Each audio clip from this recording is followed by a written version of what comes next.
Bismillahirrahmanirrahim. Assalamu alaikum. Hürmetli televizyon görüşler. Vaka ve mülahize programımızın 14. saatini görüşünlerine kızgın karşılamız. Ben Abdullah Yalqın.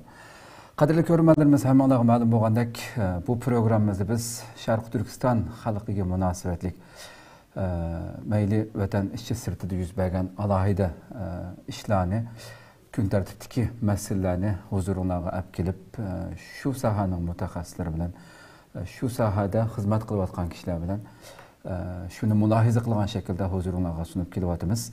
Hammamizga ma'lum bo'lgandek 22 fevral günü Kanada parlamentida ko'p sonli parlament a'zolarininki birdek ovoz berishi bilan Sharq Turkistonda Xitoy tajovuzchilarining elib berayotgan bu jinoyatlarni irqiy qirg'inchilik deb e'tirof qilgan bo'ldi. Dunyodagi har qaysi axborot vositalari bas-basda buni xabar qilgan bo'ldi. Biz hem dünyanın her qaysi joylaridagi xalqimiz bugünkidek bir zulm ostida yashayotganligi uchun bundaq bir qo'llashninki Kanadadan, Amerikadan keyin Kanadadan kelganligidan intayin suyungan bo'ldi albatta. Shuning uchun biz bu cho'ng bir o'zgarishni Kanadada yashayotgan, Kanadada faoliyat olib berayotgan uzun yillardan buyon hurmatli Ruqiya Turdish xonim taklif qilib programmaga bunu tartish uchun taklif qildik.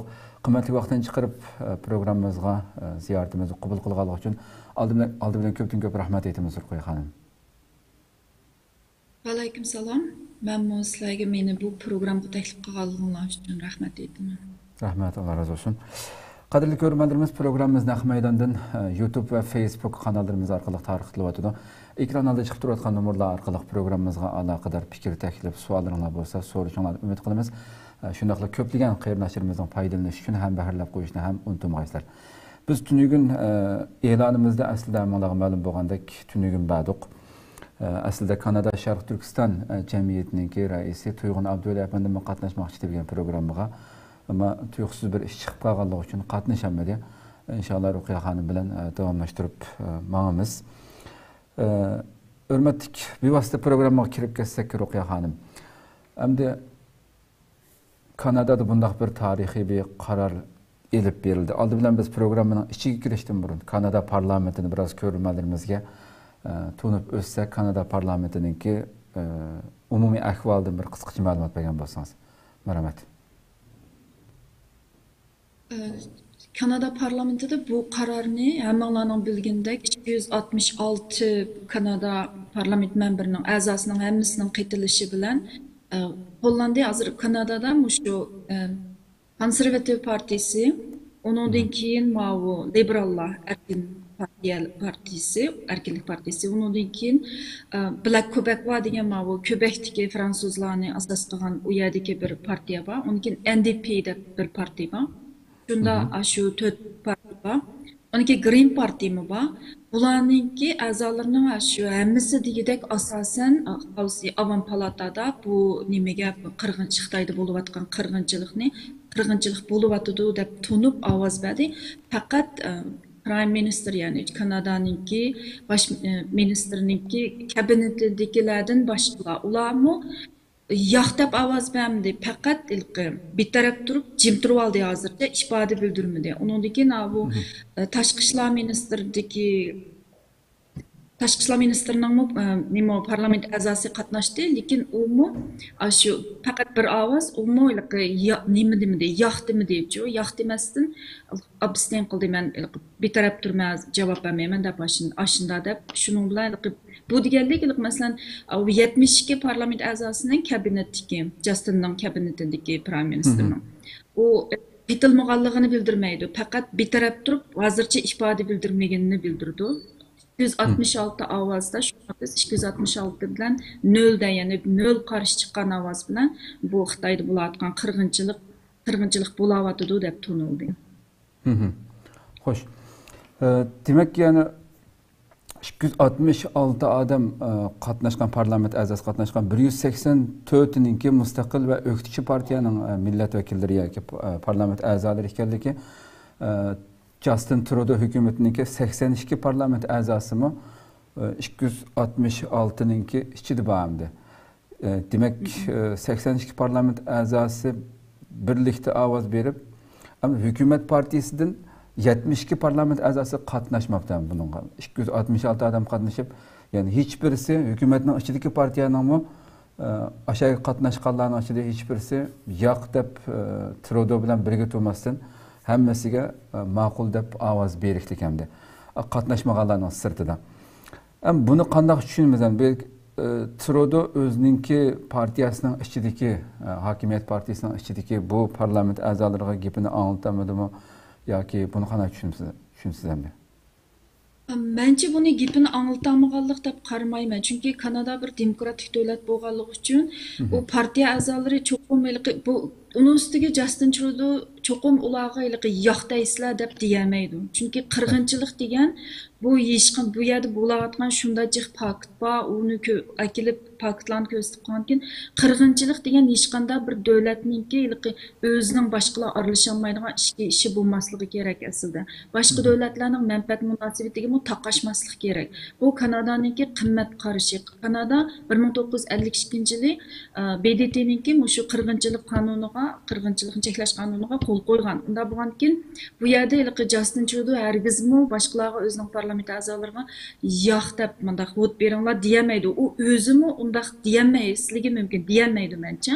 Ammo hozir bu Kanada bilan Xitoyning munosabati bakki noziklashib ketdi. Nurg'un manfaat to'qinish munosabatlari bor bu yerda. Unda bo'lganligi uchun bularning bak beshi qitiqliq hukumatning. Shuningga hukumat men bunda o'ylayman, qarash uchun qanchalik odam House'dan masalan Avam palatadan qanchalik qo'llaydi, zodi bu o'tamdi, o'tmamdi, o'tgandan keyin biz buni qanday muomala qilamiz, Xitoy qanday inkos bildirdi deb bularni dangsash uchun betaraf turib oldimkin deyman. Hargizmi yo'q, vot bermaysizlar, ya'ni bilet bermaysizlar deb undaq deyamaydi. Chunki bu yerda bir qirg'inchilik bo'lardi. Bu Kanadaning qimmat qarashig'imi aykırı nima to'g'ri kelmaydi undaq deysiz-ku. Ammo uning ustiga Kanada bu BDTning qonunlariga qo'l qo'ygan bu jihatdagi. Buni hargiz undaq yo'q deb undaq qilolmaydi mencha shuni. Xo'sh. Xo'sh, endi shu bu ovoz berish e'lon qilinib tugagandan keyin Kanada parlamenti Avam palatasining raisi Antoni Rotaning bayonotlari haqiqatan kuchli bir bayonot e'lon qilgan. Hukumatni bu ko'p sonliqninki ovozi bilan bundaq bir qarordan chiqqanligini, hukumatning buningga sal qaramaslığı yoki jim turib olmasligi kerakligini buni e'tirof qilib amaliy ijroatga o'tish to'g'riliq. Biz xabarimiz albatta ba'zi bunun tafsilotini bu yerda o'qib o'tirishga hojat yo'q.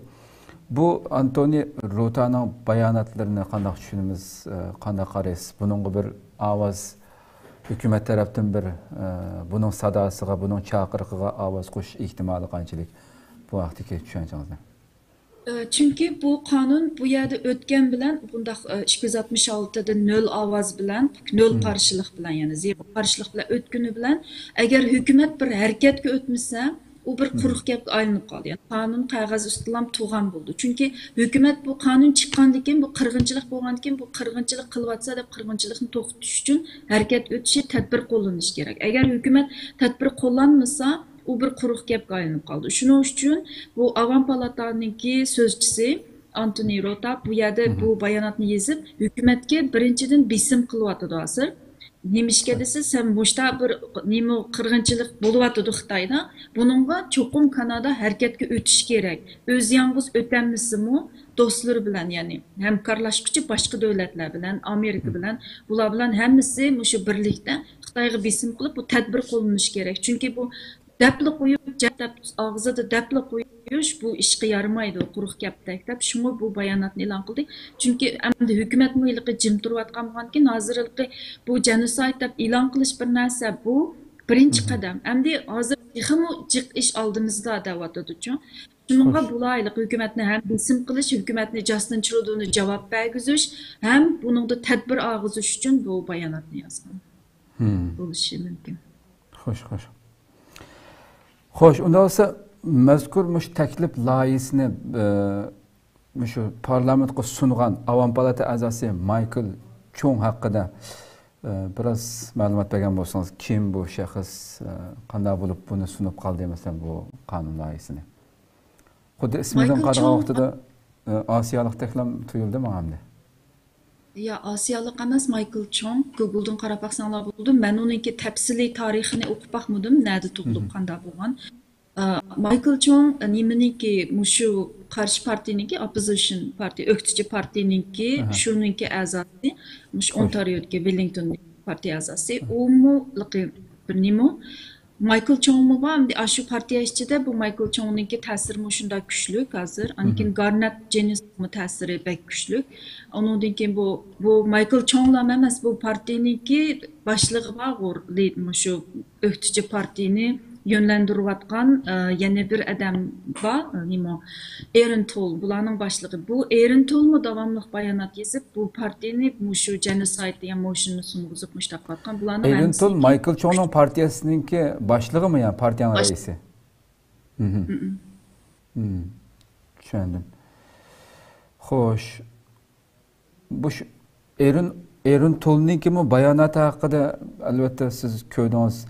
Bularninki hukumatga besim tushirish ehtimoli qancha masalan parlamentdagi o'zining o'rni saviyasidan qaragan vaqtimizda bundan keyingi bosqichda albatta buni qabul qildirdi hattoki parlamentga qatnashgan Trudeau hukumatininki nurg'un parlament a'zolari hammasi demak bu o'qituvchi partiyaninki o'tirg'a qo'ygan narsaga hammasiga hech qaysi itiraz bildirmasdan qabul qildim bu yerda insoniylik nuqtasidan bu yerdagi chunki nurg'un dalil isbotlar yuqorida so'zlab o'tganingizdek bundan keyin hukumatga qanday besim ishlatishimiz Kanadaning ichidagi amaliy kuchi qanchalik bu partiyalarniki Hazır öğretici partinin gücü naytı güçlük bulatıdı. Çünkü bu Aaron Toll, ondan keyin Garnet Jennings, ankin bu Michael Chong bular naytı natık, ondan keyin şunda mı buraylık nimdayımız canlıq, ondan keyin pek seviyelik, ankin akıllık adamlar bular başka partiya azaları okşaş. Nimdayımız güçlük joylık bir besim kılıçta nimiz. Çünkü Xitayga bo'lgan qarshiligi bek güçlük bularning. Çünkü Xitoyning ta'sirining bek kuchayib ketganini bütün dünyanı alıman davatqınni, bularni yaxshi biladi. Xitoy to'g'risida bularda yaxshi nima qilingan, saviyasi yaxshi Xitoyni yaxshi tadqiq qilgan bular hammasi. Shuning Xitoyni bek yaxshi Şuna bu liberal partiyaga bek Xitoyga sen yumshoq muomala qilyapsan deb bularniki mush Xitoyni davomli ko'tarib chiqib besim qilib kelayotgan bularchi. Şuna bu Bence hazır öğretici partiyini qo'llayotgan Kanadaliklarmi bekçi. Demişke dese Kanadaga bulduğun besim Kanada hükümetiga. Asasen bu xalqning besimidan buldu. Kanada xalqi hükümetga qaraganda Xitoyga bekrak qarshi. O'tgandimi nimani ko'rdinglarmi deymansizlar? Pul bormi bunda rice nash. Shu rice nashdimi 80% Kanada xalqi Amerikalikdan mo'jiqdan 80% Kanada xalqi Xitoyga qarshi ekan, Xitoyni yaxshi ko'rmayotganda. Shuningga bu yilqi xalqninki mushu Xitoy masalasida nimalarga mushu parlament a'zolariga partiyalarga ovoz berganda bular shu xalqqa qaraydigan bo'lgankin, xalqning besimimi bakchiqchu bularga Kanadada. Kanadada hozir xalq o'qitish partiyani bak qo'llaydi. Chunki bu Xitoy masalasida o'qitish partiyani bak qo'llaydi. Shunga o'qitish partiyaning kuchi bak kuchayib ketdi hozir. Mencha hozir liberallarga qaragandimi kuchi kuchli o'qitishniki. Xo'sh, unda Justin Trudeau'ninki mushunchavala besim, mushunchavala dalil isbotlar mavjud bir ahvolda yanılam o'zini qochirib turib olishining sababini qanday tushunasiz? Çünkü hozir men bayami deb o'tdim, Kanada bilan bu Xitoyniki munosabati bek zil. Manju nima Kanadada qo'lga ilindi. U Mangvanju İran'a yardım bir bankadan İran'a qarz bergan. İran'a Amerika sanksiyon berdi, embargo yurgizdi da, iqtisodiy nimasi bo'lmaydi deb. U Mangvanju degan Xitoy, Huawei'ninki boshlig'ining nimasi bu qizi. U shu bir bankadan nimaga bu İran'a o'zining nomida qarz berganda İran olamaydi da u qarzni embargo bo'lgan ekan. Ama İran'a embargo var. Sen demiş ki qarz bersen de Amerika bu ayalını cezalaş gerek. Amerika tutunan diyen ki bu ayal Kanada'da tutulgan. Çok çevreden.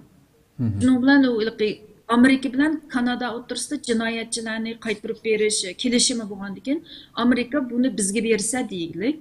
Yani Amerika bilen Kanada'nın münasebeti mu yaqin, jiq münasebetleri var.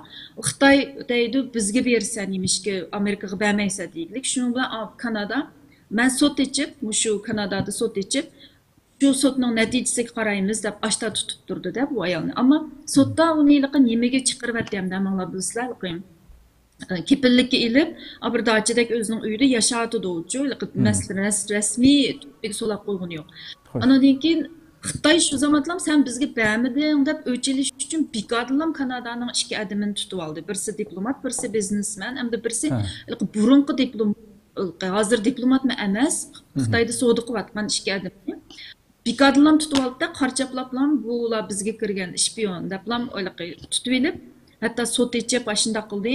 O adamlarni bagini unutmadı. Çünkü ne çıkıtınca da mingvanjoni qo'yvasi berdi masalan. Şuna onkin bu Kanadada bizning shu ikki adamimizni onkin Husanjon Jelilnimi shu 10 necha yil bo'lib ketdi hozir Husanjon Jelilnimi olamidi Kanadachi Xitoydan. Unda bo'lgankin bu hozir Kanada xalqi, Kanada hukumatiga bek qattiq besim qilyapti. Sen bizning o'zimizning bizga xalqiga, grajdanlarga nimdab ega chiqolmaysa, boshqa davlat beriblam bu Xitoy mushta bizni bo'zaq qilamdi debchi.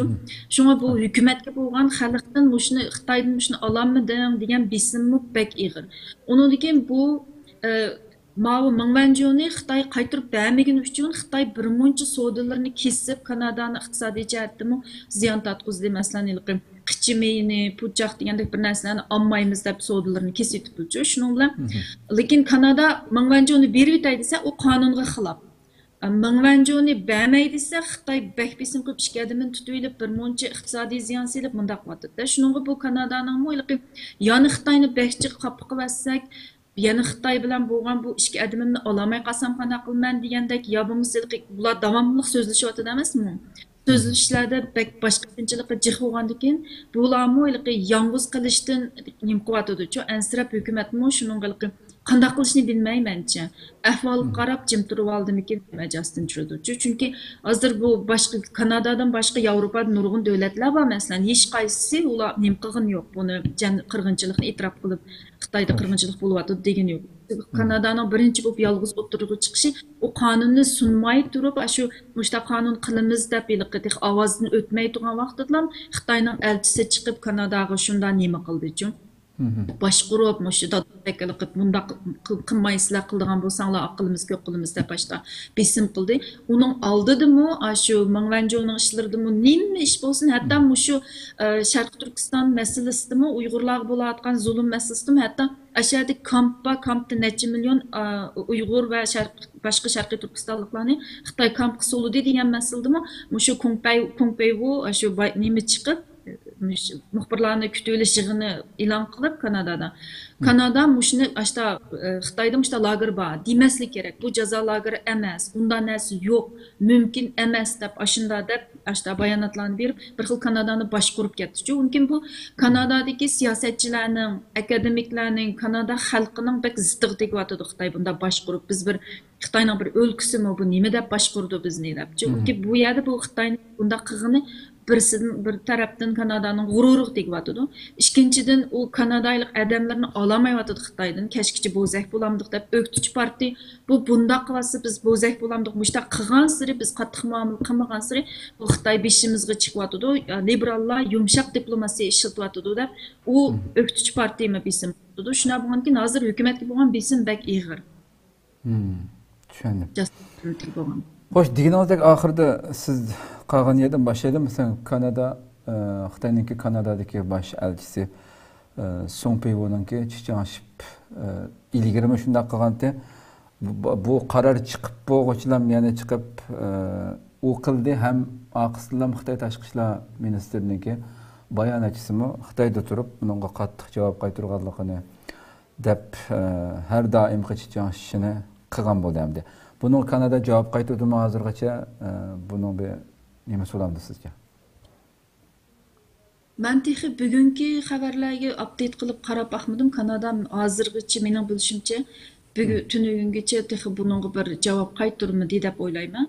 Hamda hozir bizniki shu lekin men Pompeoning chiqishlariga bunun. Bu nimo Kanada hükümetindeki 266 parlament a'zosining to'nuq mushu qirg'inchilikni e'tirof qilganligining o'zi bir cho'ng javob deb qarayman. Chunki u Xitoy hukumati deydi bu nima ish bo'lsa bu Xitoyning ichki ishi deydi-ku. Kanada hukumati buni tonish orqali bu qirg'inchilikni Xitoyga emas, butun dunyoga nihoyat bir yaxshi javob berdi. Ya'ni qirg'inchilik degan hech kimning ichki ishi bo'lmasligi kerak. Ya'ni insoniyatni qirayotgan narsa hech kimning ichki ishi, shaxsiy ishi bo'lmasligi kerak. U hech kimningki hech qanday bir davlatning manfaatiga taqashmasligi kerak. Mening manfaatim, iqtisodiy munosabatim, u munosabatim, bu munosabatim taqiladi, buningga taqishib qoladi deb qirg'inchilikka ko'z yumishga qat'iy bo'lmaydiganligidan iborat bir mesajni, bir javobni bu Xitoyga emas, butun dunyoga berdi deb o'ylayman Kanada. Xo'sh. Abay so'zlab o'tdingiz, masalan, Xitoy xuddi o'zininki bir o'lkasidagi Kanadaliklarni boshqarib nihoyat bir qattiq bayonotlarni e'lon qilib ketganligidan Kanada xalqi norozi deb. Qanchalik kuchi borki Xitoyniki Kanadada, masalan, xalqidan Xitoydan qanchalik Kanada nüfusib ketgan Xitoylar bor masalan, yoki nimasiga asoslanib turib buncha ular cho'ngchilik qildi masalan Xitoy? Xitoy ham deb hozir Amerika bilan put tepishyotdi. Buni men demasam bir super power bo'laman deb Amerikaning o'rnini olaman dedi. Onun ustiga Amerika BDT'dan nurg'un BDT'ning kelmish inson haqlari nimasini nurg'un yerlardan chikatdi-ku, PTT'dan chikatdi. Trans-Pacific Atlantic nimasini savdo kelishimi yanlardan ulardan hammasini chiqib Amerika bir Trump hukumati vaqtida o'zini bir xil Amerikani birinchi o'rin qo'ymiz dunyoning ishlariga biz hammani yukni hammani biz beshimizga otib olmaymiz deb Amerika chiqib ketgani bilan Amerika qattiq muomala qildi Trump vaqtidami. Ashta turgan keyin Kanada mundaq davlat o'zi undaq Amerikadek bir cho'ng davlat bo'lmagandan keyin Kanada hamkorlikda turib birlashib muomala qilishni nima qildi-chu, do'stlik bilan mundaq muomala qildi. Ama bu demokratik qonuni bo'yicha bu Amerika bilanmi, Yevropa bilanmi o'xshash bir g'arbning qimmat qarashida turadigan inson haqlarini qo'g'daydigan bundaqlik nima deymiz, diktatorshipga qarshi turadigan bunda bir davlat. Unda bo'lgandan keyin bu Kanada hamda Xitoy bilanmi do'stlik munosabatimi bor lekin. Andan keyin nihoyat jiq ko'chman qabul qilgan bir davlat bo'lganligi uchun nurg'un ko'chman Xitoylar bor bu Kanadada. Endi soni nihoyat ko'p. Men hozir qanchalik aniq ismli qo'yganligi uchun demay bu yerda. Xitoylarni ko'p, anikin boshqa Hindistonlik boshqa yerlardan oladi. Shunda bo'lganligi uchun anikin bu yerdagi Kanadaning Xitoylarning lobbichiligimi kuchli. Chunki Xitoy konsulining qo'li hamda Avstraliyadagidek uzun bo'lmasa-mu, Kanadada xeyli uzun. Maktablar bilan aloqalashib, maktablarda bu Xitoy o'quvchilar nihoyat nurg'un. Bu Xitoy o'quvchilaridan maktablarga kiradigan pulmi pekchiq. Chunki Xitoy o'quvchilarining puli bilan bu maktablarni yo'nitdi nurg'un narsa. Chunki Xitoy o'quvchilari shunchiq maktablarda, oliy maktablarda nihoyat cho'ng oliy maktablarning ko'pinchisi Xitoy o'quvchilar pekchiq. Undan keyin Vancouver degan bir shaharda asosan nüfus shu qarasangiz Xitoyning shahridek lam shunchalik Xitoychiqdamdi. Unda bo'lganki bu Xitoy qanday bo'lsa bu Xitoyniki United Front deydigan bir nimasi bor. Tungjambuchu Xitoyniki. Shu Tungjambuning odamlari qanday qildi desa, amaliyotda hammasi mushu maktablar bilan aloqa qiladigan, maktabga avatgan aloqalari, andan keyin Xitoyniki savdo qiladigan savdo shirkatlari, undan keyin Xitoyning mush Kanadada ichib olgan yoki boshqa davlatda ochganlarga o'xshash communitylari, bularning hammasi Tungjambu, shu United Front degan yerlardan boshqarildi. Ular berib Xitoyning armiyasi, ya'ni Xitoy Kommunistik Partiyasi tarafidan boshqarildi. Mayli Xitoyning savdosi bo'lsin, har qanday narsaning hammasining uchi Xitoy Kommunistik Partiyasiga taqildi. Ular hargizmi boshqa demokratik davlatlardagidek maktab o'z oldiga ayrim, savdo o'z oldiga ayrim, o'z oldiga qaror beradigan unda emas. Ashta bo'lganligi uchun bu Xitoy Kommunistik Partiyasi tarafidan bevosita boshqarilgan bo'lsa, savdo shirkatlar bu neftni sotdi Kanadacha, burun neftni nurg'un setib Xitoyland savdosi bor. Onun keyin Xitoy qichin oldi. Bu nurg'un savdolar bor, o'quvchilar bor. Unki bu yerda Xitoy ko'chmanlar ko'p bo'lgandan keyin community'simi bekchiq. Bularning hammasi Xitoy Kommunistik Partiyasi tarafidan boshqarilganligi uchun bevosita Xitoy konsulining qo'li bor, boshqarib turdi. Uni qilmani qil deb, shu ishpiyonlikni, uchur o'g'irlashni hamma narsani ichiga kirgizib turdi. Unga texniklarini o'g'irlaydi, shu Kanadani. Ashta qilib Kanadani ichiga bular mushunda singib kirgan. Shunga bu Kanadada bu Xitoylarga, Xitoyniki hukumatiga bo'lgan norozilik kuchli. Bu Kanadadan emas, boshqa hamma davlatlarga mushunda singib kiryapti. Yani mushundaq bir holatda turib, yani shunchalar Xitoyninki nüfuzu shunchalik kuchli turib, yanılam insoniyatning vijdoni yanida turib, Uyg'ur xalqininki yanida turganligi uchun albatta alayda rahmat etishimiz kerak Kanada hukumatiga va xalqiga. Haqiqatan bir isil bir mavqa bu endi demay turolmaymiz. Xo'sh, endi normalda dünyada nurg'unlagan davlatlarda parlamentdagi ko'p sonli millat vakillari hamda ular hammasi parlamentga. Shu parlament a'zolari millat vakillarininki har qanday bir qonun, har qanday bir narsa ko'p sonliqning ovozi bilan qabul qilingandan keyin u davlatda qonunga aylanib hukumatmi shuni ijro qilishga majbur bo'ldi hamda. Ko'p sonliqning ovozi bilan qabul qilingan bu qaror nima uchun hukumatga majburlash kuchi yo'q Kanadada?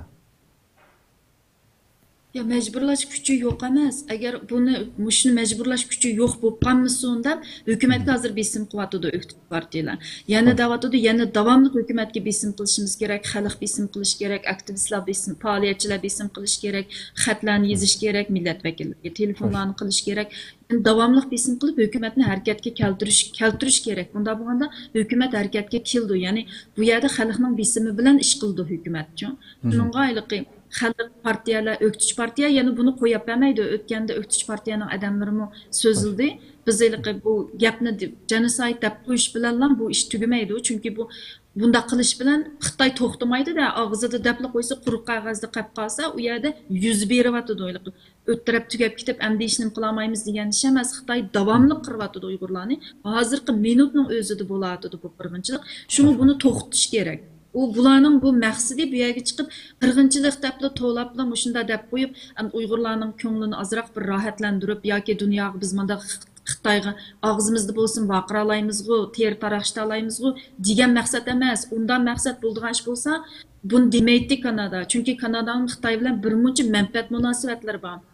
İşki adamı Xitoyning qo'lida bu boshqa tinchliklarni bir chetga qayirib qo'yib, qirg'inchilikqa chidamag'ashqa insoniy yuzdan ashini to'xtat deyish uchun birinchi qadamni oldi. Shunga agar uni to'xtatmaydigan ishi bo'lsa, uni deb qo'yishning hech hojati yo'q demaydi bularchi. Chunki o'zining manfaat munosabati bor. Quruq gapni deb beshiga ish tepishni xohlamaydi. Shunga bu hukumatga besim qilib cho'qim harakatga o'tdimiz. Mushu qirg'inchilikni to'xtatish uchun birinchi qadamni oldik deyapti hozir. Shuning bu birinchi qadamni oldi. Endi bularmi bu öktüç partiyalarmi, Black Kubakvami, abay bir gapni deyishni unutqapti. Black Kubakva hatto ilqi mavu qonunga bir o'zgartirish kirgizdi partiyachi Quebeclik partiya. Ular dedim, agar qirg'inchilikni to'xtatmasa Xitoy 2022-yildagi olimpikni Xitoyda qilmaslik kerak, o'rnini yo'tkib etish kerak degan narsani kirgizdi. Shunga bu ovoz qo'yildi-ku buni to'g'ri. Rasmiylikqa harakatga o'timiz deb buni shu Xitoydagi Xitoy qilayotgan qirg'inchilikni to'xtatish uchun qilyapti. Bu gapni deb qo'yish uchun emas.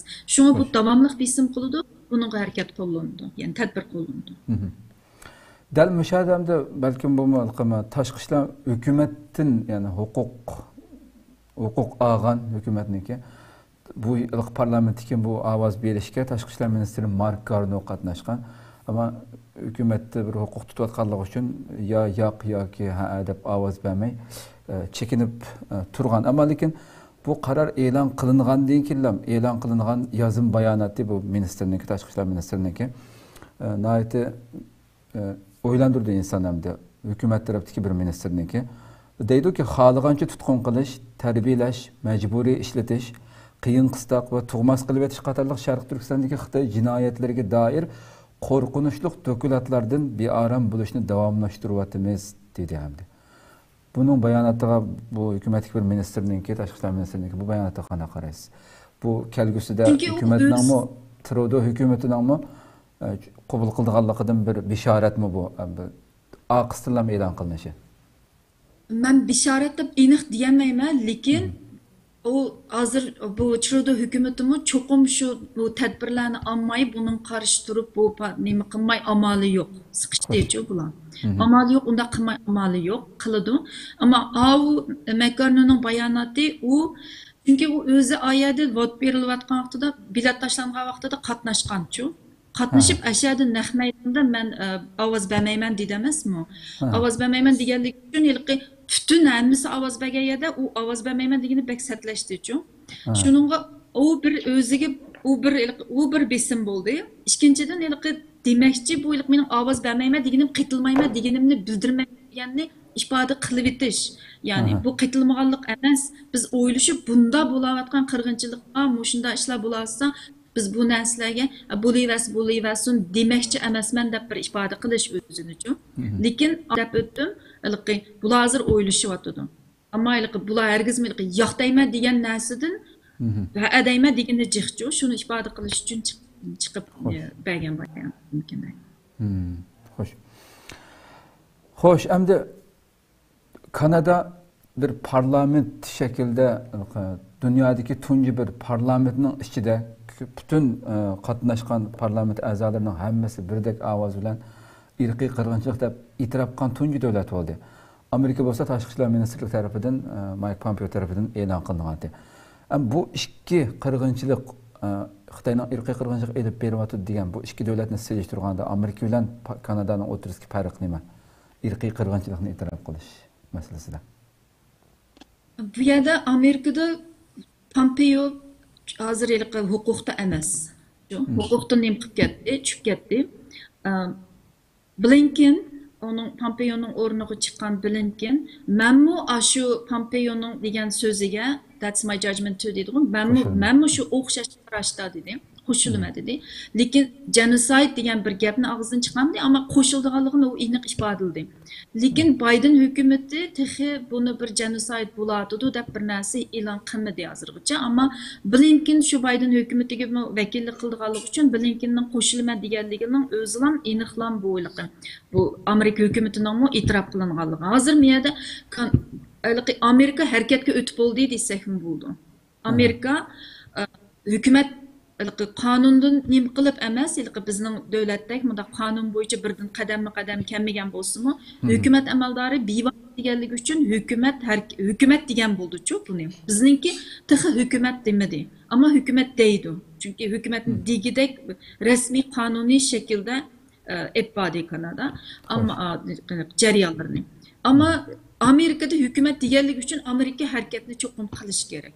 Agar Biden hukumati kayniga yenilmamizlar o çoxum Xitoyga masalan qilayotgan embargolari, undan keyin Xitoyni har xil har jihatdan cheklash, bularning hammasini Amerika hukumati masalan Kanadaga qaraganda harakatga o'tib bo'ldi. Ammo Kanada dunyoda birinchi davlat ko'rdiki qonun bo'yicha qonunliq butun legislature body'ninki e'lon qilgani bo'ldi-da Kanada. Amerika unda qilmagani bilan Amerika agar Biden hukumati kayniga yenilmamizlar harakatga o'tish nemisida hozir harakatga o'tiblik uni ustiga ma'lum darajada o'tib bo'ldi desak ham bo'ldi nurg'un hukumat vaqtida nurg'un embargolarni berdi uni ustiga Bidenmi hozir do'st izlatadi Yevropadan hamma yerdan chunki yolg'iz taqobil turamayman deb do'st izlab do'stlarni yendi tutib undan keyin harakatlarini Xitoyga qarshi bo'lgan tadbirlarni texmo kuchlik ilib berishi mumkin hozir Biden hukumati ifoda bildirmagan bilan. Agar Biden hukumati kayniga yenilib qolsa, o vaqtida Amerika bu ishni faqat burunqi Trump hukumati degan biz demagan bo'libmi, shunday yo'q bo'ldi. Ammo Kanadada bu unda deyanmaydi, chunki bu qonun bo'yicha hukumat degan men demayman, ma hukumat degan bir ish yo'q. Qonun bo'yicha qonunliq o'tgan narsa hisoblanadi. Xo'sh. Endi o'xshash kunda shu 2 fevralda bu qaror qabul qilingan kunda Xitoymi Urumchida o'zininki shu elib berayotgan butun jinoyatlarni oqlash uchun 80 necha davlatdan odam taklif qilib nurg'un tadqiqotchilar bu degandek partiyalardan lekin tafsilotni e'lon qilmabdi 80 necha davlatdan qaysi davlat ekanligini. Turkiyadan baba mashhur Doğu Perinçekni chaqiribdi. To'rdan qatnashdi u Doğu Perinçek. Degandek muşda o'zininki jinoyatlarni oqlab, ya'ni u qaror e'lon qilingan o'xshash kunda Urumchida keng ko'lamli bir yig'in o'rlashtirdi. elib beriyotganligini, nəhayət yaxşı ekanligini, terrorluqni butkuzganligini atalmış. Buni o'zininki safsatisini satdi hamda. Ikki ishning o'xshash kunda o'rinlashtirilishiga siz qanday qaraysiz? Gapingizni yerimini men anglayolmadim. Ha, anlanmadı mı avaz? 22. Şu Kanada'da şu parlamentde bu karar e'lonlangan kunda Xitoy Urumchida 80 necha davlatdan odam chaqirib 300 necha u yerini angladim, gapingizni angladim. Ha. Bu Kanada bilan Xitoyning o'xshash kunda Urumchida o'zining jinoyatini aqlab bu yig'inni o'rinlashtirishi bilan Kanada'da elib berilgan bu ovoz qo'yishninki bir kunda udlik yap qilishiga siz qanday qaraysiz bu maqsadli o'rinlashtirilish? U albatta munosabatlik, chunki bu Xitoy biladichu ovoz qo'yildig'ini. Chunki necha kun burun Xitoyning elchisi mushunda ovozga sunmaysizlar buni deb qarshilik ko'rsatgan emasmi? Shunga bu Kanadada ovoz qo'yilayotganini bilgachga qasdan ayat ovoz qo'yilayotganda u yig'inni o'rinlashtirib, u yerda Xitoy bizning butun paketlarimizni hamma narsani yolg'onga chiqarib, o'ziga do'st tortib, boshqa davlatlar mu Kanadaga ergishib ketmasin deb qoyil qilish uchun ayat qilayotgan ish. Xo'sh. Sabri bor Xitoyning chunki boshlan. Hamda mushu Kanadaninki hozirgi mushu e'lonlangan qaror, mushu hozirgi ahvolda Xitoyga qanday amaliy ta'sir ko'rsatishi mumkin sizga? Yoki hukumat e'tirof qilmay turib hech qanday bir ta'sir bo'lmaydi. Ta'sir bo'lmasa Xitoy hukumat chanishib ketmas bo'ladimi senga? Ya bununki mundaqda mesela Kanada o'zi yalnız bisim qilib mesela hukumat, men boya dedim hukumat e'tirof qilgan ahvol ostida hukumat e'tirof qilishi meningcha 90% hozir e'tirof qilmayman, amal yo'q. E'tirof qilgan taqdirda nurg'un embargo, mesela nurg'un narsalarni qo'llandi Xitoy qarshi boshqa tadbirlarni ham boshqa davlatlarni mushta nim qilishga chaqirdi-chu. Lekin e'tirof qilmagan taqdirdami mushundaq bir qarorniki chiqishi genocide bu qirg'inchilik bo'ladi deb tonilganligi boya dedim dunyoga bir mesaj berdi. Bu Xitoyga berilgan mesaj emas. Xitoygami dedi, sening bu ishga ishim deb turib olmaysa, qirg'inchilik degan hech kimning ishga ishi bo'lanmaydi. Biz garchi bir cho'ng davlat bo'lmasakmi, biz bundan narsaga qarab turmaymiz. Bu Kanada garchi noyati cho'ng davlat bo'lmasimi, Xitoy bilan bir yilqi nemisi nurg'un savdo manfaat, nurg'un taqishadigan, talishadigan yerlari bo'lsa-mu, manfaatiga taqishadigancha o'zining. Ashta yerlar bo'lsa-mu, yana Kanada o'rnidan turib qimmat qarshi turdi. Bu birinchidan Xitoyga demokratik davlatlarniki o'zining qimmat qarshi turdig'ini, bu qirg'inchilikniki Xitoyning hargiz mening shaxsiy ishimdi deb qutlib ketalaydigan bir narsa emasligini anglatib qo'ydi Xitoyga cho'mish deyish orqali. Ikkinchidan butun dunyoga bir mesaj berdi. Bu islom davlatlari, ya'ni musulmon davlatlari bu mesajni yaxshi olsa bo'ldi deb o'ylayman. Chunki musulmon davlatlariga kimga desa biz ojiz, bizning Xitoyga kuchimiz yetmaydi. Bizning Xitoy bilan ondan munosabatimiz bor. A manfaatimizga taqishidi, ma manfaatimizga taqishidi deydi-ku bular.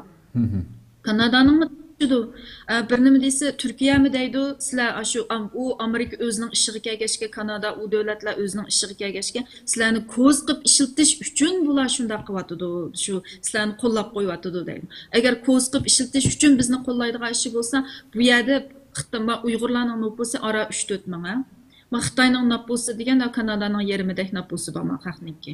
Xitoyningki ovoziga, Xitoyningki mushak Xitoy communityning ovozi uchun ishlayma deydigan ishi bo'lsa, ma bu millat vakillari bizning gapimizni olmaymi, Xitoyning lobbichilarining gapini olsa bo'ldi. Bu bir. Ikkinchidan Kanadaning nurg'un manfaat munosabatimi bor Xitoy bilan. Uningda tusi bo'ldi Kanadachi. Bu manfaatimizga taqishidi Uyg'urlarning ishini bir narsa desak, keyin bizning beshimizda ma boshqa tinchlik bor deb uningdan qo'rqib demisi bo'ldi. Onundan keyin uchinchisiga biz undaq bir cho'ng davlatmi emas, put tepishmayli deb ansirsi bo'ldi. Lekin bularning hech qaysini qilmadi Kanada. Qilmasdan Xitoyga sen qirg'inchilik qilyapsa oyada degan gapni deb mesajni bera oldi changishtibchi Xitoyni. Shuning boshqa davlatlar birsi ashunda o'zining manfaatini deb dunyoda bo'layotgan qirg'inchilikqa ko'z yumgan davlatlar buningga bir nomus qilish kerak, buningdan bir ulgu olish kerak. Undan keyin Yevropadagi va boshqa davlatlarmi Kanadadan menimcha ulgu olish kerak. Ularmi Xitoy bilan bo'lgan savdo munosabatlarini ko'z tutib nurg'un narsalarni yemak ko'z yummoqda. Bu Kanadaning qarori boshqa davlatlarga o'rnak bo'lishi mumkinmi degan bir savolim bor. Albatta o'rnak bo'lishi mumkin. Bu Chunki bu qo'zg'atadigan narsa, bu Kanada bir harakatga o'tolmagan taqdirdimi, bu o'rnak bo'ladigan narsa. Chunki Kanada birinchi bo'lib qonuniy shaklda mushtaq qaror chiqarib, demokratik qimmat qarashini qo'g'didi bo'ldi-ku bu dunyoda. Hozir hamda Yevropadagi davlatlar agar unda qilmasa o'zining qimmat qarashiga o'zi ega chiqmagan bo'ldi. Masalan, Kanada birinchi davlat bo'ldi ega chiqqan-ku bu yerda. Shuningga boshqa davlatlar, boshqa demokratik davlatlar ham Kanadadan ilhom olish kerak. Buningga ko'z yumbatgan o'zining manfaatini birinchi o'ringa qo'yib hech nima qilmayotgan boshqa davlatlar ham buningdan bir xil nima qilish kerak, ta'sirlanish kerak menimcha. Xo'sh. Ko'p rahmat, nihoyat güzel, qisqa ham nihoyat ochiq javob berdingiz. Oxirida hamda bundan keyingi bosqichlarni qanday ko'rasiz siz, masalan, Kanadadan boshlab shuning bilan tugatsak? Bundan keyingi bosqichlarda shu masalanga buni BDTda bu Xitoyni jazolash uchun, anodagi bu qirg'inchilikni to'xtatish uchun Hukum bu yerda agar Xitoy qat'iy qirg'inchilikni to'xtatmasa, BDTdan buning har xil jazo qonunlari chiqish kerak u yerda. Jazo tadbirlari ilinish kerak Xitoyga. Ammo buni ilish uchun masalan sudga berilish kerak. ICC Civil International Criminal Court bog'i Uyg'urchasi ishtik ism ekan. Shu courtga berdi. Ularga berdi, undan yana bir ICJ degan yana bir court bor bu yerda. Onunla devletler beralaydı o kortqa. Bunda başqa şəxslər təşkilatlarımız. Biz normal Uyğur təşkilatları yana bir kortqa verdik o, sürgünlük hökumət verdi. Ondan keyin o yana bir kortqa faqat ICJ-ga faqat devletlər alan beralaydı. Ondan keyin bu məsələn o Rohingya'dakı qırğınçılıqni Gambiya bəgən aşu dövlət getdi. Amma bizning mushunda bir dövlət aşu nimaga məhkəməyə bəsi buldu. Lekin bu yerda hozir bizniki bir ishimiz bor. Xitoylik nimaga qo'l qo'ymaganligi uchun, Rom statuti uchun. Shuningga bu qo'l qo'ymagankin buni beramaymiz deb u sotning ichiga kirmagan ekan. Nima Rohingyalarmi shu Bangladeshni desa bizda bu qirg'inchilik qilib, xalqnilik Bangladesh qo'g'lab chiqarayotgandek bir muncha odamni bir yerga qo'g'lab chiqarib yetib turayotgan bunda bir ahvolmi hozir undan mavjud emas. Shunga bu ishlar bizga murakkab qalayimqon bo'lib ketib qalayimqon emas, murakkab. Ondan keyin buningda yanalam berib cho'qim shu xavfsizlik kengash BDTniki qaror chiqarish kerak. Manda jazo berilishi kerak deb. Mumkin bu ICJga davlatdan boshqa shu xavfsizlik kengash bera oladi-ku sudga. Shuningga bu sudga berish uchun u xavfsizlik kengash qaror chiqarish kerak. Ammo xavfsizlik kengashda Xitoy 5 davlat shuniki birsi. U veto power bilan rad qo'yib oladi. Undan keyin bu Kanada bosh bo'lib o'tirib qo'yilgan mushu qirg'inchilik bo'lgan bo'lsa bir yerda cho'qim xavfsizlik kengash qaror chiqarib bu qirg'inchilik degan bir davlatning ishi demasdan bunun arilishi kerak deganda mushu Kanada bosh bo'lib mushu qonunni BDTda Kanada o'tirg'i chiqargan qonun shu. Masalan, bir davlatning ishiga bu aralashmaymiz demay, har qanday yerda qirg'inchilik bo'lsa arilishi kerak, lekin xavfsizlik kengashining qarori bilan arilishi kerak deb chiqargan-ku buni. Shuningga bu yerda shunga Kanada har qanday yerda qirg'inchilik bo'lsa arilishi kerak degashga ma tunishidagi yana bir sababmi shu.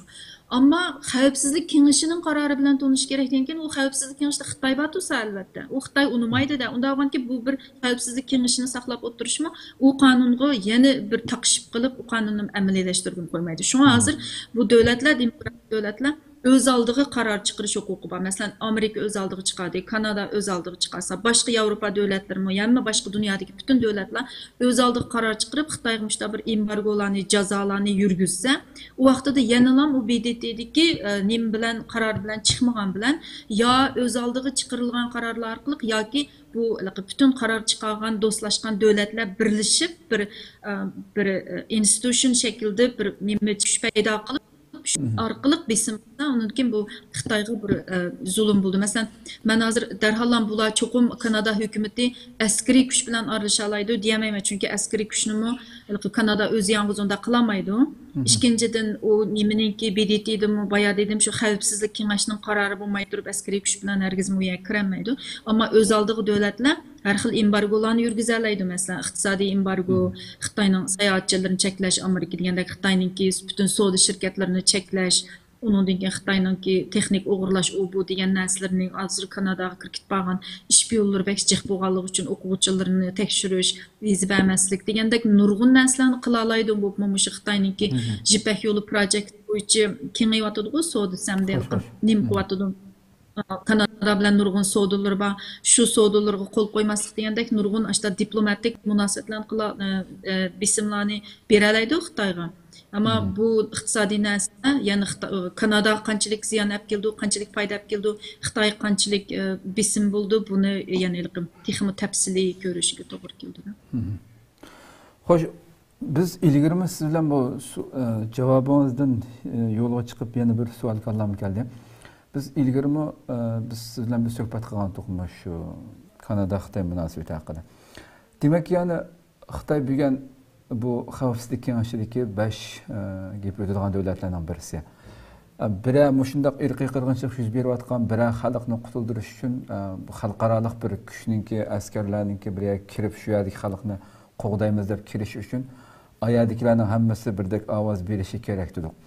Ilgirki suhbatimizda sizda balki mushundaq kuch har qaysi davlatlarninki bunday qarshiligi, o'z oldiga elingan qarorlar ko'payaversa, tugün o xavfsizlik kengashidagi o a'zolikdan elib o'tishi mumkin, sen chiq deb deyish mumkin yoki uninki veto haqqini e'tirof qilmasdan mudohala qila olishi mumkin degansiz. Bu qanday vaqtida mumkin bo'ldi masalan? Onu ben birden diyemeyim cuma çokum elib ta'laydı deb mi diyemeyim çünkü onun da bu mesela bütün devletler bu garip devletlerle bo'lgan bilan General Assembly'de mu yana nurg'un yüzdek devlet var cuma başka uşaq devletler mi Xitoyning kayniga ergishayotgan nurg'un uşaq davlatlarmi bor. Shuningga masalan xavfsizlik kengashi u paralyze masalan bundan palash olg'i chiqib qilish mumkin. Chunki Xitoyning veto power tufaylidan palash chop ish qilmay turib qilish mumkin. Bu demokratik davlatlar yoki Xitoy qarshi bo'lgan davlatlar shunga boshqa bir kuch orqali butun dunyoda bisim bo'lsa boshqa bir kuch qurib masalan boshqa bir tashkilotdek bir narsa qurib nim qilishi mumkin chu birlashib. Masalan, Bosniyaga NATO kirgan bu xavfsizlikniki kiramagan o vaqtida. Uning oldida 1956-yilda Misrning ishidimi o vaqtida u qonun chiqmagan masalan, qaysi qonun chapter 7 deb bir qonun bor. Shuningda kirish kerak degan narsa yozilgancha shu bir davlatda bir qalayimqanchilik bo'lsa agar u dunyo tinchligiga xavf yetkazsa kirish kerak degan qonun deydi. Shu qonun chiqmagan vaqtida ham shu bexatarlikni qo'g'daydigan qo'shinlarni tashkil qilgan, lekin u masalan ikki davlat urushayotgan bo'lsa, dunyo bexatarligiga ta'sir yetkazayotgan bo'lsa, kirish kerak ikki tarafning qo'shilishi bilan. Çünkü aralashmasdan o'ttirdi turib, ayada tinchlikni saqlash uchun kirish kerak deb qurilgan bir nima deydi. Shunda u peacekeeping degan ashtat deydi. Shu vaqtida kirdi. Keyin u vaqtida chunki xavfsizlik kengashida Fransiya bilan bir nima Angliyaninki veto power batdi ular to'sib olgan uchun kirmaydi u. Shunda vaqtida mı qila olgan hamda. Lekin hozir hamda bu Xitoy mushta to'sib olsa, bu Xitoyni ilib tashlab BDTdan chiqarib o'tib 4 davlat olsa, u vaqtida ayrim bir men deganimdek bir ayrim bir tashkilot, ayrim bir organ qurilgan bo'ldi u vaqtda. Shu deganimmi balkim hozir akademiklarning bekchiq yozatadi mush Xitoyning veto powerini bekor qilish kerak deb. Bekor qilish to'g'ri kelsa, u vaqtda Xitoyning u yerda kuch qolmaydi, u yerda boshqa bir organ qurilgan bo'ldi. Shuni qila olamdi yoki bular uni palash altida tashlab qo'yib, tashlab yutiblam, chiqib ketiblam, boshqalari birlashib ayrim bir organ quramdi, NATOga o'xshashchu. Uning bilgini olmaydi. Unda qilish mumkinchiligini bor debmi deyamaymiz hozircha. Onun davamlı qaraydigan narsa inson bo'lgandiki yana qurishi mumkin demdi. Bu sistem mumkin deb o'ylayotgan qanday qurgan bo'lsa. Xo'sh. Xo'sh, oxirida mushunda bir qarorlarning elinishida sizcha tashkilotlarning dunyoning har qaysi joylaridagi tashkilotlarning kuchimi bakrak ta'sir qildi yoki xalqning guvohligimi ta'sir qildi sizcha? Ve bunundaki teşkilatlarını iş kılış gerek. Her qaysi bunundan mı köp nurgun devletlerninki itiraf kılışı üçün bunundaki müşündaq bir kızgın bir keyfiyatta texinbek kılınışqı tegişlik nurgun işler buluşu ene qanday. Bizning şu Kanadadagi Uyg'urlarning Kanadadagi tashkilotlarning tajribalarini ham desam, men tashkilot boshlig'i yoki tashkilot a'zosi emas. Ammo men ko'rib turibdim, tashkilot mayli tashkilot boshlig'i bo'lsin, bo'lmasin, xalq harakatimi bek kuchli bo'ldi Kanadada. Tashkilotlar davomli to'xtamay namoyish qilib, davomli hukumatga besim qildi, namoyishlarni o'rinlashtirdi, konferensiyalarni o'rinlashtirdi tashkilotlar uchun. Undan keyin başqa təşkilat bo'lmagan shaxs yoki boshqalarmi masalan tashkilotda o'rni yo'q kishilarmi o'z oldiga xalq harakati demdi. O'z oldiga harakat qilgan xalqmi bekchiq masalan videoluk konferanslarni uyushtirib, maktablarda konferans uyushtirib, masjid, jamiyat masalan faoliyatchilarning qilgan faoliyatlarimi jiq bu yerda. Ashta hamma xalqqa anglitib, xalq orqali bisim qilibchi. U chunki xalq men boya dedim, Kanada xalqining qarshiligi bek kuchli deb. Shu Kanada xalqining qarshiligining kuchli bo'lishidimi, ash anglatish muhim. Anlatmaganda haqiqiy tekshirib baxmaganda bir tarafdan mangsa hamma odam biz Uyg'urlarga o'xshash, biz Uyg'ur bo'lganki o'zimizning ishiga ko'ngil bilamiz.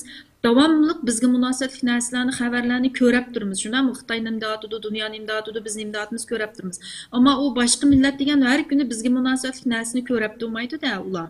Ularning o'zining o'z oldiga qiladigan narsa bo'ldi. Shunga biz haqqa ashini anglatib, xalqning Xitoy to'g'risidagi ahvollarni, Xitoy to'g'risida eng to'g'ri bo'lmaganlarga hammasiga bu narsani to'g'ri anlatishmi bek muhim. Kanadada shu tashkilotlar bek cho'ng rol o'ynadi. Undan keyin Kanadadagi yosh bolalarmi jiq imzo to'pladi. Masalan, Kanadada boya dedim, aran 3-4 mingdek Uyg'ur bor dedim. Balki unimi jiq devatgan bo'lishi mumkin. Bilmayman-da, chu iniqsa. 4 mingda balkim hamma shaharda. Ama müşteri özedilen, men turvatqa ölki özedilen aram mingdak Uyg'ur mingdan jiqroq bo'lishmidikdan deb bütün Kanadada shu ölki özedilen bo'lgan faoliyat nihoyatda jiq. 30 ming imzoni to'plab, shu MP'larning nimasiga avatdimiş Uyg'urlarcha. Bu 30 ming imzo degan bunchalik oz Uyg'urlarga nisbatan nihoyatda imzo deb. Bu imzo shu Kanada xalqidan to'plandi, Uyg'ur emas.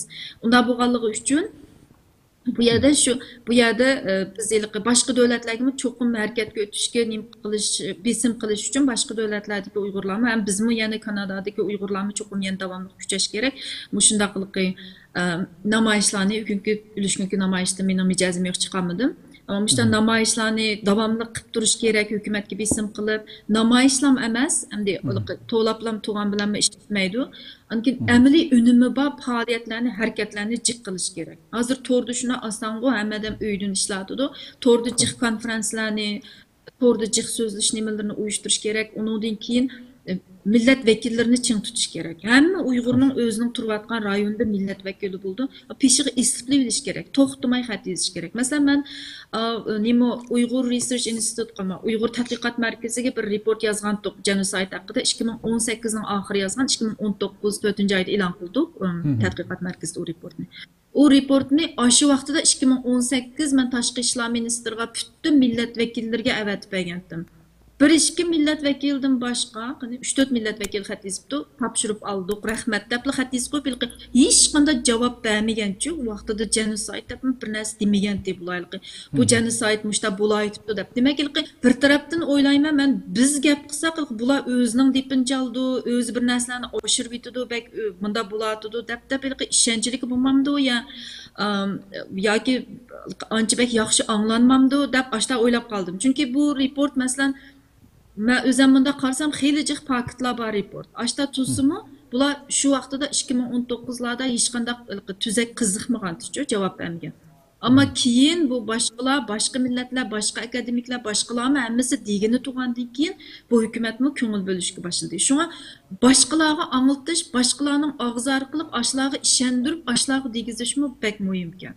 Şuna bizmi akademiklərini çiң tutuşumuz, ularga işendirishimiz, muxbir medialardan bularning hammasini çiң tutib, hamma tarafdan pek küçüşümüz gereken. Şuna bo'lganda o'zimizning og'izdan chiqib hukumatga munda bo'lardi degandan boshqalarninki ishini hukumatga besim qilishi texnik kuchli bo'lgan. Men shu 30 ming imzoning kuchini bek cho'ng ko'raman. Uniki dunyoda bo'layotgan guvohchilarninki guvohchiliklari u bir tirik shohidlar bo'lgankin, uning ta'siri bek kuchli.